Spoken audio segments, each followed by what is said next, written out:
श्री कृष्ण ने महाभारत युद्ध के दौरान अर्जुन को गीता के उपदेश दिए थे। गीता में दिए गए उपदेश आज भी उतने ही प्रासंगिक हैं और मनुष्य को जीवन जीने की सही राह दिखाते हैं। गीता की बातों को जीवन में अपनाने से व्यक्ति को खूब तरक्की मिलती है। गीता की बातों को अपनाने से जीवन संवर जाता है। इन बातों का अनुसरण करने से व्यक्ति के अंदर से क्रोध और ईर्ष्या की भावना खत्म होती है। आइए जानते हैं। किसी भी व्यक्ति को न तो समय से पहले और न ही भाग्य से अधिक कुछ मिलता है, लेकिन उसे सदैव पाने के लिए प्रयत्नशील रहना चाहिए। जन्म लेने वाले के लिए मृत्यु उसी प्रकार निश्चित है जितना कि मरने वाले के लिए जन्म लेना। इसलिए इस विषय पर शोक मनाना व्यर्थ है। जिसने जन्म लिया है उसकी मृत्यु निश्चित है और मृत्यु के पश्चात पुनर्जन्म भी निश्चित है। मनुष्य का संपूर्ण शरीर 5 तत्वों से मिलकर बना है: अग्नि, जल, वायु, आकाश और पृथ्वी। और अंत में उसके शरीर को इन्हीं 5 तत्वों में ही विलीन हो जाना है। मन की शांति से बढ़कर इस संसार में कोई भी संपत्ति नहीं है। धर्म का पालन करना चाहिए और अधर्म से दूर रहना चाहिए। अपने धर्म का पालन करके ही एक व्यक्ति सच्चे स्वर्ग को प्राप्त कर सकता है। परिवर्तन ही इस संपूर्ण संसार का नियम है। इसलिए व्यक्ति को कभी अपने वर्तमान पर घमंड नहीं करना चाहिए। संदेह करने वाले व्यक्ति के लिए प्रसन्नता न इस लोक में है न ही कहीं और। मेरा तेरा, बड़ा छोटा, अपना पराया, सब मन से मिटा दो, फिर तुम सबके हो और सब तुम्हारा है पृथ्वी पर जिस प्रकार मौसम में बदलाव आता है, उसी प्रकार जीवन में भी सुख दुख आता जाता रहता है। सफलता जिस ताले में बंद रहती है वह 2 चाबियों से खुलती है। पहला है कठिन परिश्रम और दूसरा दृढ़ संकल्प। मनुष्य को जीवन की चुनौतियों से भागना नहीं चाहिए और न ही भाग्य और ईश्वर की इच्छा जैसे बहानों का प्रयोग करना चाहिए। मनुष्य को परिणाम की चिंता किए बिना, लोभ लालच बिना एवं निस्वार्थ और निष्पक्ष होकर अपने कर्तव्यों का पालन करना चाहिए। ज्ञान का प्राप्ति करो और अज्ञानता को नष्ट करो। शुद्ध भाव से अपने कर्तव्य का पालन करो। समत्व में स्थित रहो। उत्पत्ति विनाश के लिए चिंता न करो। योग के माध्यम से मन को संयमित करो। श्रद्धा के साथ भगवान की आराधना करो। कामनाओं के द्वारा बंधन में पड़ो।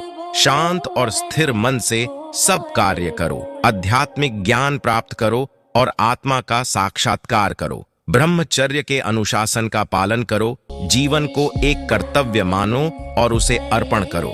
ब्रह्म को प्राप्त करने के लिए मन को संयमित करो। दुख और सुख को समान भाव से स्वीकार करो। अहंकार को त्याग करो और समस्त जीवों में समत्व रखो।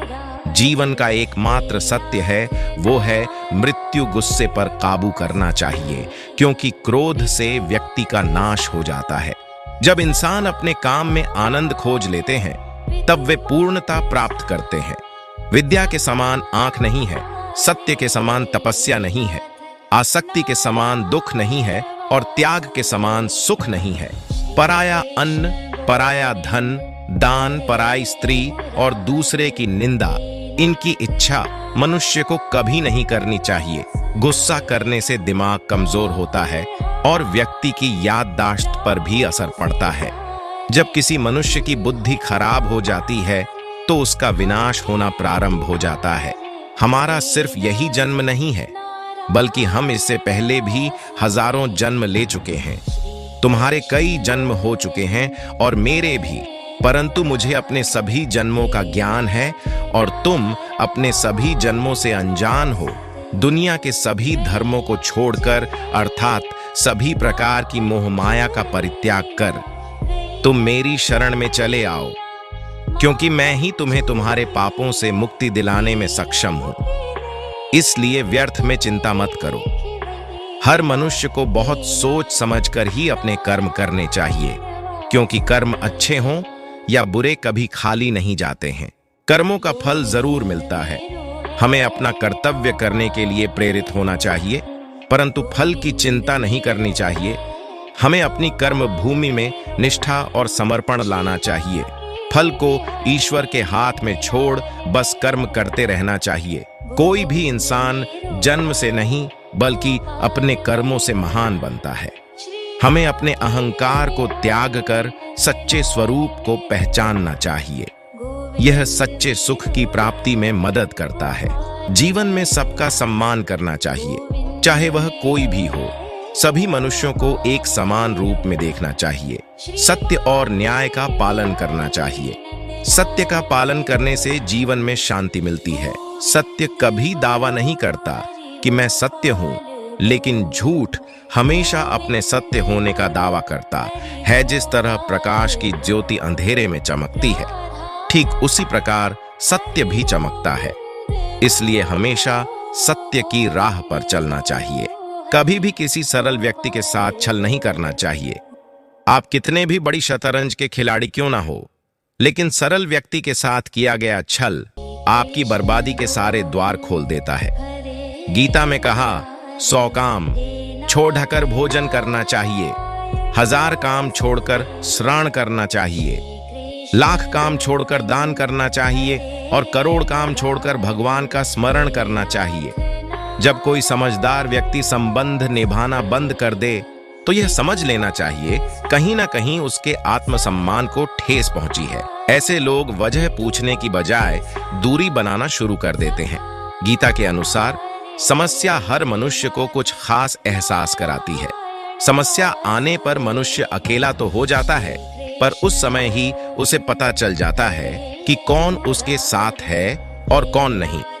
जो आपका गुस्सा सहन करके भी आपका साथ दे, आपको उससे ज्यादा प्रेम और कोई नहीं कर सकता। व्यक्ति अपने सभी सांसारिक सुखों का त्याग कर अपना ध्यान मुझ में लगाता है, उसे जीवन के हर क्षेत्र में सफलता हासिल होती है। सफलता हासिल करने के लिए आपको अपनी बुद्धि स्थिर रखनी होगी। मनुष्य को अपना कर्म करते समय कभी लाभ हानि के बारे में नहीं सोचना चाहिए। केवल इस बात पर फोकस करना चाहिए कि हम जो भी कार्य कर रहे हैं उसे पूरी ईमानदारी से करें, फिर उसका फल चाहे कुछ भी हो, क्योंकि ईमानदारी से कार्य करने से ही मन को संतुष्टि मिलती है। मनुष्य सुख सुविधाओं की प्राप्ति के बाद इधर उधर भटकता रहता है, लेकिन उसे यह नहीं पता कि असली सुख तो मन के भीतर होता है। इसलिए अपने मन पर काबू रखना बेहद जरूरी है, क्योंकि जो व्यक्ति अपनी बुरी भावनाओं पर नियंत्रण कर सकता है उसे जीवन में सुख प्राप्त होगा। गीता के अनुसार कर्म ही पूजा है और व्यक्ति को अपने कर्म पर फोकस रखना चाहिए। कर्म करते उसके फल की इच्छा नहीं रखनी चाहिए। जो लोग कर्म करने से पहले ही उसके अच्छे बुरे फल के बारे में सोचकर कर्म करना छोड़ देते हैं, उन्हें मूर्ख समझा जाता है। इसलिए कर्म करते रहिए, फल की इच्छा मत करिए, क्योंकि अच्छे कर्म और मेहनत का फल भी हमेशा अच्छा ही होता है।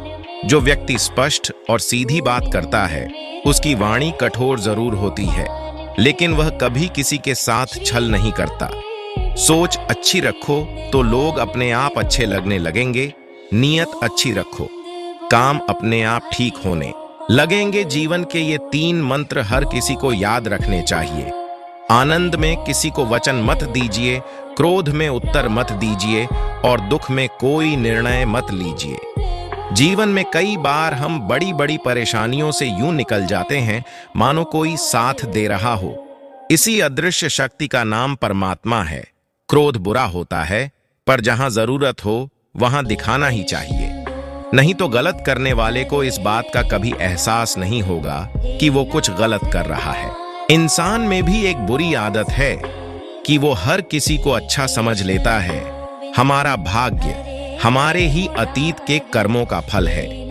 उसी तरह हम आज जो कर्म कर रहे हैं वो हमारे आने वाले कल को निर्धारित करेंगे। एक श्रेष्ठ व्यक्ति के द्वारा जो कर्म किया जाता है उसका अन्य व्यक्तियों के द्वारा भी अनुसरण किया जाता है। ऐसा व्यक्ति जो भी काम करता है, अन्य लोग भी उसके काम को सही मानते हैं और वैसा ही काम करते हैं। अतः श्रेष्ठ कर्म करने चाहिए। जो भी मनुष्य अपने जीवन में इन उपदेशों का अनुसरण करता है उसका चरित्र और व्यक्तित्व उत्तम होता है और वह इस लोक और परलोक में भटकता नहीं है। दोस्तों आज बस इतना ही, मिलते हैं अगली वीडियो में। बस अपना ख्याल रखिएगा। जय श्री कृष्णा। वीडियो में अंत तक बने रहने के लिए बहुत बहुत धन्यवाद।